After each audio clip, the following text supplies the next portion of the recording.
we have ignition. Liftoff. Folks, Zinsters, this is Megan Freels Johnston, the producer, director, and writer of an awesome movie called The Ice Cream Truck. I watched last night. I had a lot of trouble going to sleep. And welcome.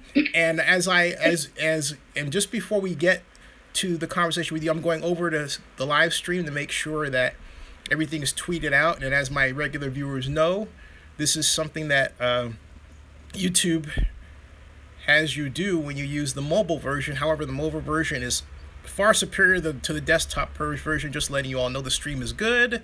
Okay. Now we're going to the watch page, and I'm writing hello. I'm making sure it's good. It's pre-muted. Hello all.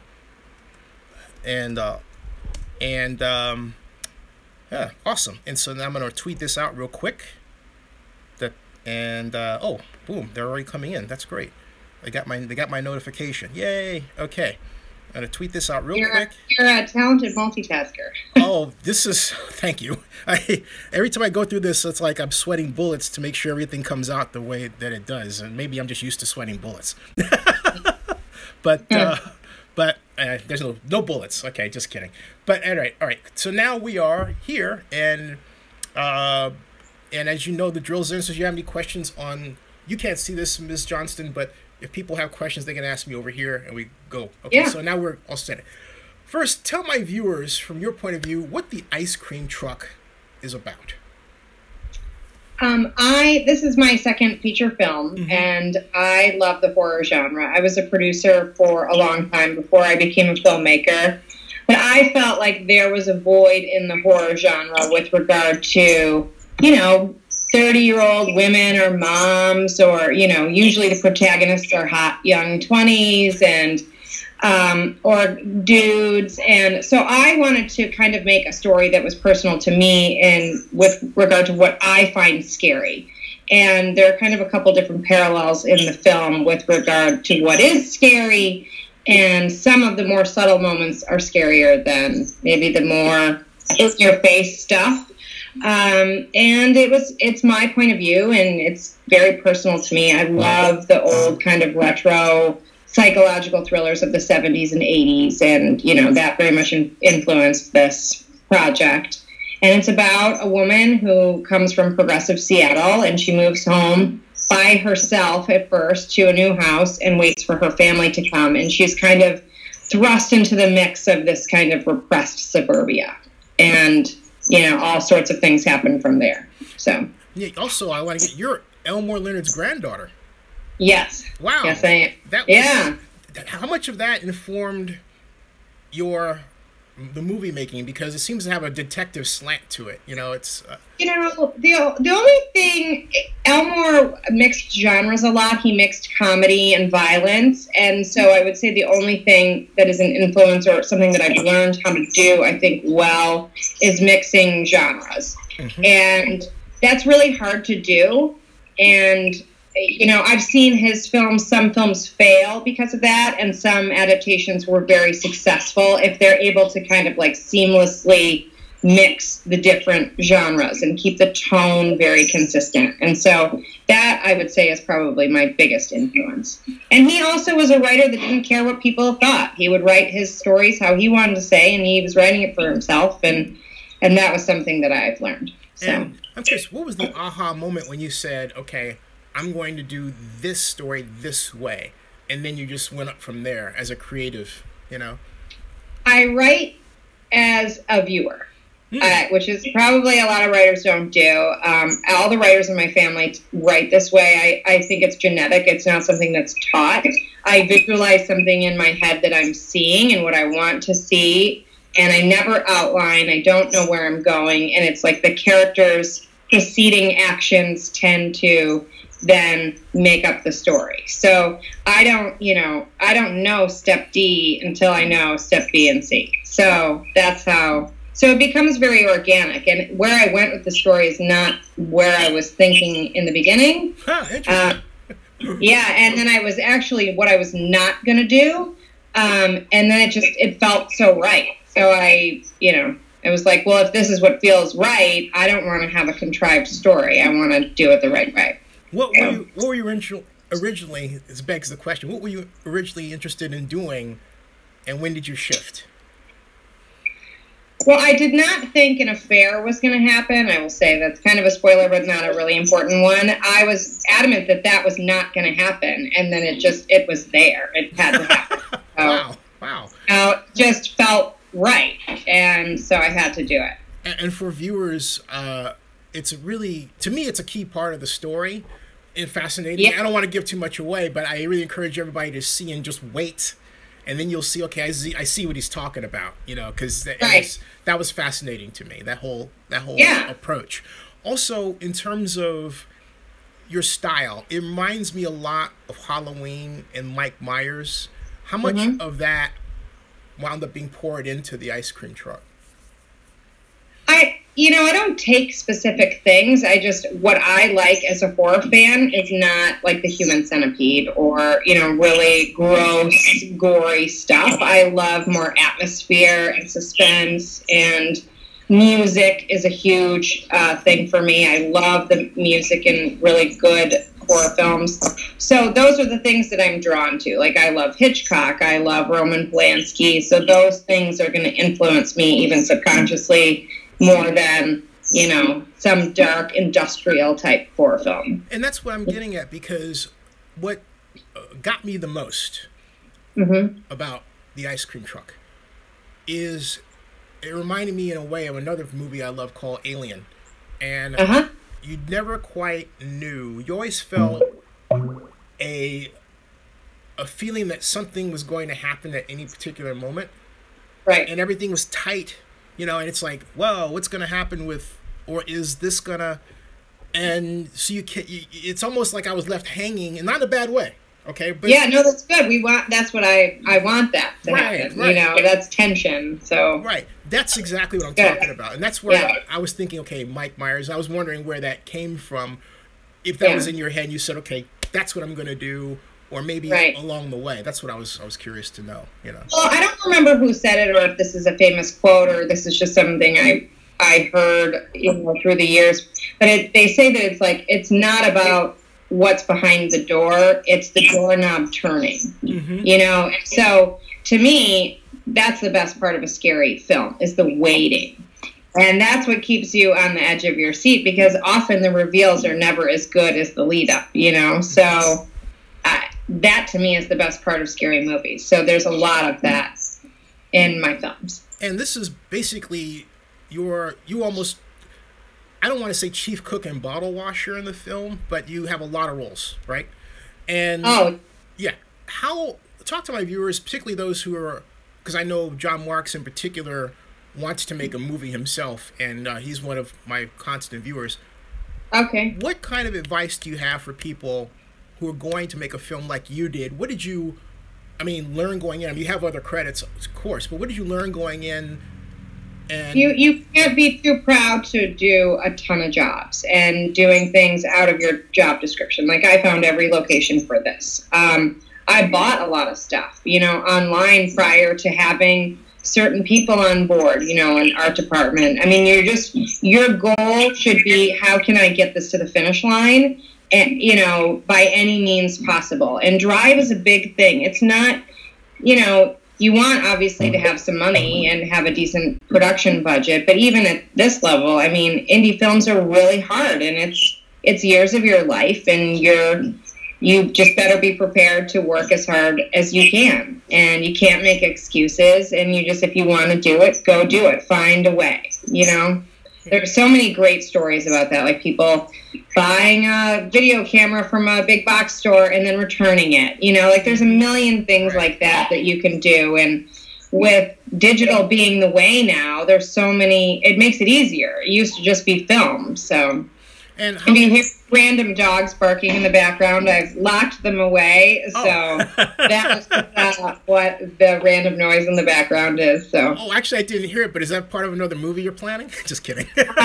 No, but I'm a big-time animal lover, so.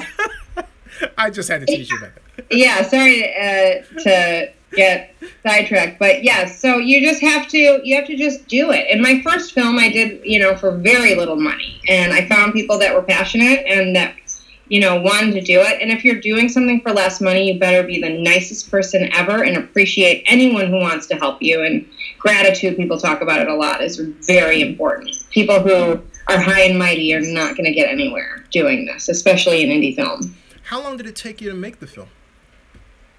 This film I wrote in July of 2015, and we shot in June of 2016. Wow. So we went in less than a year, and then we shot for 15 days. And you have a fantastic cast. How long did it take to put the cast together, from Miss Russo to Emil's creepy? I mean, how did you? He was one of the few people that we didn't know. Most of the cast, someone knew someone, or someone involved in the film had some sort of recommendation, and then I would just watch demo reels and videos and went based on that. We had a different person as the ice cream man initially, and we did try to get a name for that part. We tried for a long time to get someone. I really think ultimately we found the best person, because if it was too comedic, it wouldn't have worked with the film. And Emil was a manager I knew.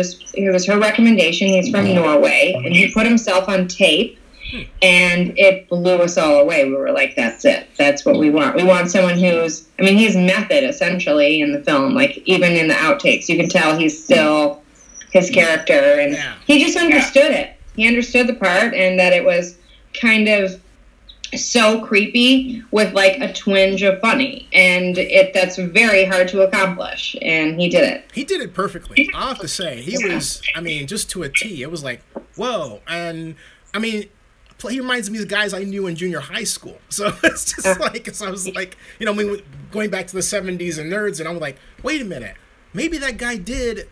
That confirms everything I thought. Just kidding. But the whole point is, but the whole point is that you have fused together all of these different elements into what could be a classic, okay, a cult film, and I say that with all honesty. And what do you want people to feel when they watch the movie and when they leave? Other than scared.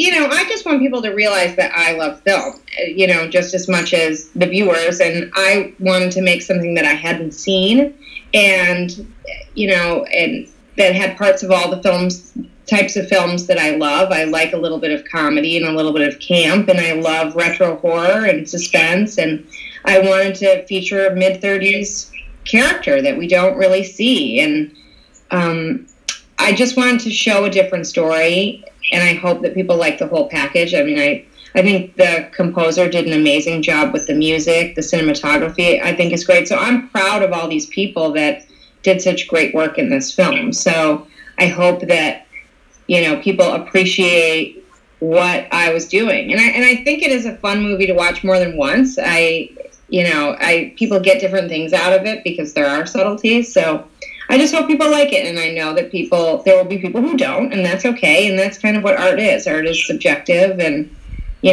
as long as you find some people who get it and get what you're doing, that's the dream, I think for me, it's a lot like it's not exactly like Get Out, but then it is. And what I mean by that is it makes a social commentary. Yeah. And that's where, and I'm not going to allude to my review, but that's what I was trying to get at in the review. It makes you talk. And it makes you say, hey, what about this? Hey, what about that? Hey, did this come up? And from that, how many script iterations did you go through until you said, perfect, I'm done? Or were you still just rewriting it as you were making them, This one was relatively quick. There was one tiny thing that we shot, or that we were supposed to shoot, that came with the climax that I can't really get into. It would have maybe allowed for that aha moment to start sooner, but the police came when we were shooting, that we were not able to get to that one little thing. But with regard to Get Out, that's a black filmmaker who's writing about something that's an elevated reality of his experience, or things that he's dealt with, or things that he finds scary. For me, I'm a woman, and there aren't a lot of female horror directors, and these are things that I find scary that I deal with. Sexism and, predatory men. I have to have male strangers in my house anytime I need cable or a plumber or whoever. And that's not something a man would ever have to deal with or ever feel uncomfortable with, you know? So that's my experience, and I'm sure many women have experienced that. So it's our job as filmmakers, no matter what our journey is as a person, to kind of show you this is something that we deal with, you know, on a daily basis, and or a heightened version of that. And so that's a nice compliment, and that's, you know, I think that's what makes smart horror films, not just always the boogeyman, but like other things going on. Right, and sometimes the boogeyman is in our head, right? I mean, you know. Right. I mean, yes. Yeah. Hey, how long did it take, or did Miss Russo immediately just say, I'll do Mary, or how long did it take to find your Mary? Deanna was first, and I think she is amazing in this film. She is actually an acquaintance friend of mine, and we joke about this in the commentary because I sent her the script, and I was like, hey, I was just wondering if you would give me some notes. And she was like, she wrote me back and said, you know, I loved it, and if you don't find a bigger actress, I'd love to do it. But I didn't want to put her on the spot and ask her, you know, directly ask her. So that was my way of kind of putting a feeler out, and she loved it. And then, yeah, she was on board first, and I was so happy because, you know, we're relatively the same age, and, you know, we have a similar life experience, and yeah, she kills it in the film. She's so great. Yeah, absolutely. And it's like the whole cast is just fantastic. I really loved how you put everybody together. It's just the night scenes really got to me. And when I was going to sleep, because I watched it to get to sleep, and when I was going to sleep, what I couldn't get out of my head was, and folks, you'll recognize this when you see the movie, I want everybody to go back to Halloween, and there's a scene, and I don't know if this is conscious or unconscious, but there's a scene in Halloween where Mike Myers at a distance is carrying this body. And it's in the dark. And you didn't have a scene exactly like that, but you had places where the ice cream man was in the distance or running away or doing something, and it was kind of like, whoa. I mean, it had that same feeling like, this is scary. Does that, did that come from, or where did that come from? I'm just curious, you know? Or did it come from Halloween, or was it something in your head where maybe it was subconsciously infused by other movies? And I think the point is that is he watching her? Yes. You know, feeling someone is watching her. Yeah. And so that's why, you know, she's alone in a house. And then again, that's another thing that a woman feels scared about, is being alone at night. Like, no matter how old you are, there's just something about it, you know. If you live alone, it's different because you're used to it. But if you don't, and then all of a sudden you're alone, you feel vulnerable. And so that was a way for us to kind of show that vulnerability. And you think you did a fantastic job about it. Hey, so as we wrap up, because I know you've got a busy schedule, I'm curious, it comes out August 18th in theaters and video on demand, right? Just in LA, and then on VOD, and then it will be on DVD in November. But it should be on all the video on demand platforms in August. How would it work? Because I've never done this before. I live in Oakland, and I love to see it in Oakland. How do I tell my friend Alan Michon, who runs the Grand Lake, hey, I'd like to see, you know, the ice cream truck? How can I arrange that? That would be cool. How do you see it in the theater in Oakland? Yeah, I'd like to see. Well, it's probably going to be in LA, so. Right. But I'm saying, how can I get it so that we can show? If you want to show it, yeah. You would have to talk to me about it, and I'll talk to my distributor and see what he says. I would imagine that would be okay, but I'm not a distributor, so we'll see what happens. Yeah. I'm sure. Yeah, but that was super cool. Because I'm going to send this to Alan Michon and say, Alan, I think this movie would be great at the Grand Lake Theater. It's a 3200 Lake Park. It's a great theater. It goes back to 1926. Beautiful place. But yeah, that's why I say that. So yeah, that would be awesome. Yeah, cool. All right, definitely. Hey, this has been outstanding. It really is. Thank you. Me. You got it. Definitely. And I'm glad you liked the film, and I hope people go check it out. Oh, definitely. And hey, stick around. I'm just gonna. Hey, viewers, I will see you later. And watch, investors, please watch for my email coming up very soon, and I'm going to talk to Miss Johnston off camera. Thank you, everybody, and subscribe to Zenny62 on YouTube. And hey, Rick Rice, you just joined us, but hey, you know what? I'll be back. All right, Miss Johnson, hold on a second. Thank you.